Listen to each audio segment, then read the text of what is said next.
Hello and welcome to NerdTaku. I'm your host, Wade Universe. I'm a nerd and I also like my anime. I don't have an opening joke for this one because there is no opening joke I can do. I don't know how long this review is going to be. It could be probably one of the shortest reviews I've ever done, or it could be up there in the length of one of the longest videos I've ever done, truthfully. But this one has been on my review list to go back and revisit again, even though basically I watch this film every freaking hour of the day. But before I get into the film, childbirth is something that everyone wants to discover. They want children of their own. People want babies of their own. And really, in truth, it's what makes the world kind of that much better of a place to be because you simply want to, well, enjoy childbirth and enjoy the life of children that we create. And I know that there's probably some viewers of mine out there or some people that are watching this review that are moms in themselves or even dads. And, well, childbirth can be such a beautiful thing. And for a guy that like me, and yes, I do admire the natural beauty of birth. I mean, everybody had probably have seen it in one point or another. You wouldn't think that I, as a person, would be interested in a film that's nothing but the beauty of childbirth. And well, that's where 2012's Wolf Children comes into play. I talked about this film before, back in after I went to go see Spider-Man No Way Home in theaters. But this film begged talking about again. Now I did do that in a non-spoiler review, and I'm going to do it the same way here. Only because this film begged to be seen. So just bear with me if I go off and ramble on a certain topic, but this film needs to be seen. So why don't we go and find out these wonders of childbirth with Mamoru Hasoda's Wolf Children? And I promise I will try to spoil this movie at least as I can. There will be no spoilers. I'm not gonna try to spoil this for people because this movie needs to be seen, guys. This movie needs to be seen, and we'll get into that in just a bit. But let's get wild with some Wolf Children. The movie's about a young woman named Hannah who's going to college and having some of the best years of her life, basically. She's shy, awkward, and kind of the nerdy girl of the class, but that all changes when she meets a man that will change her life. We don't know this man, nor do we know his name, but all that we know is that Hannah is very interested in him, for reasons that are unexplained. What's his name is not there either, so we'll just call him Wolf for the sake of this video. She ends up falling in love with the poor dork, if that makes any sense. They both find their liking in each other, they both like each other, and, well, on a basis, they kind of flirt with one another on off and on basis. But the more that they spend time together, the more Hannah sees herself and kind of liking the big dork that he is.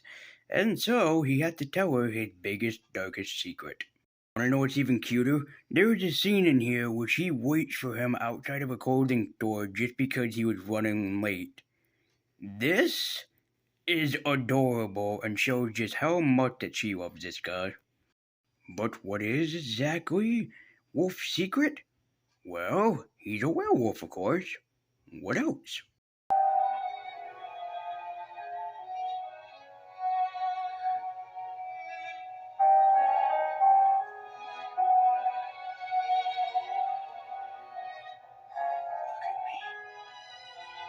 As much as I was making fun of that scene, honestly, I really do like it.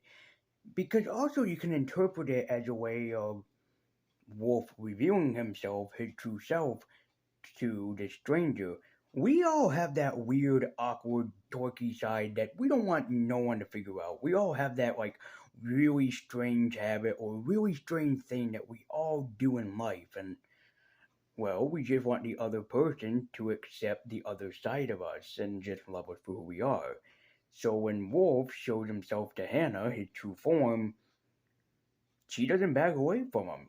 She still loves him and she still accepts him for what he is, and it makes the film even that much more adorable.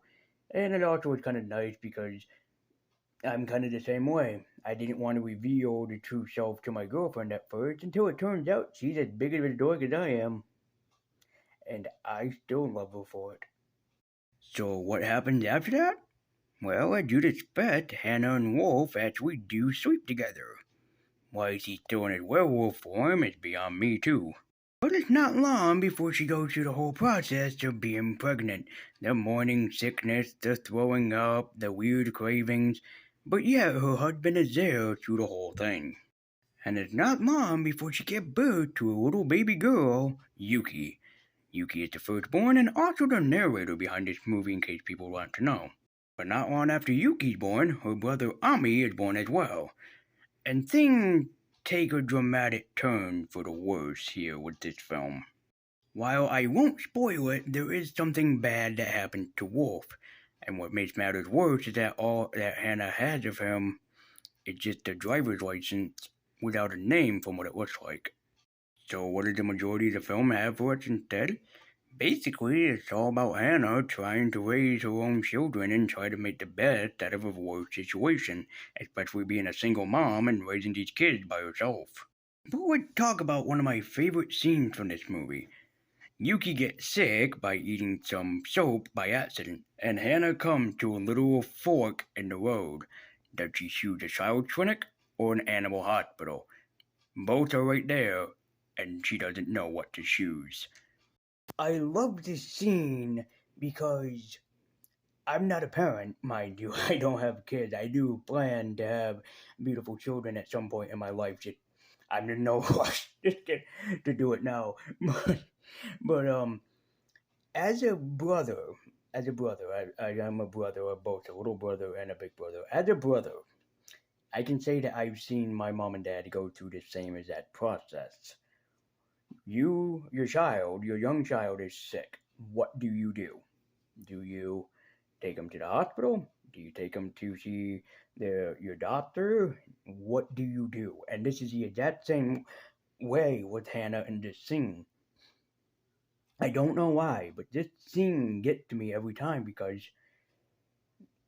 moms, dads, aunts, uncles, grandparents, we all go through the same thing. And, well, excuse me. And, well, it is a little fork in the road.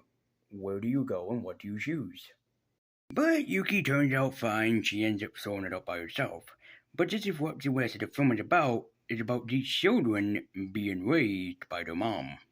It's not long before she even gets in trouble with the law, too, because her children haven't been in school, they haven't gotten their shots, they don't go to a doctor.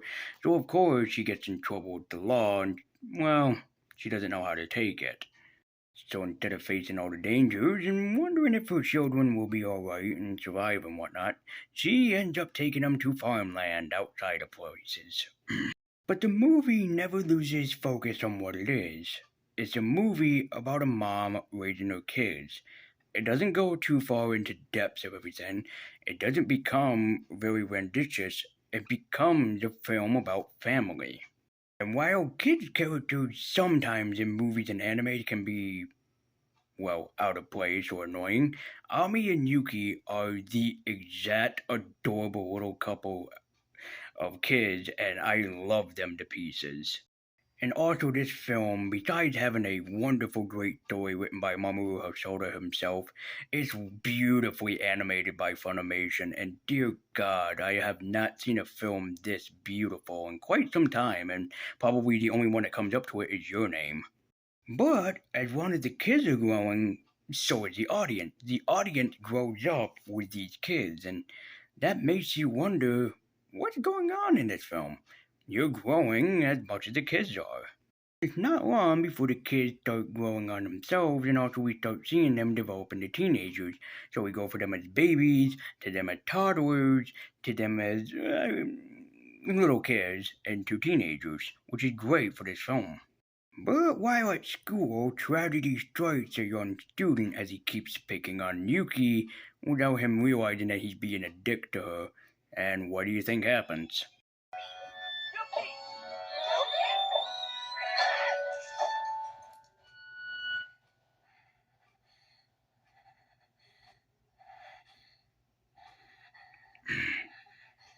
It is very similar to a kid when they get into an accident.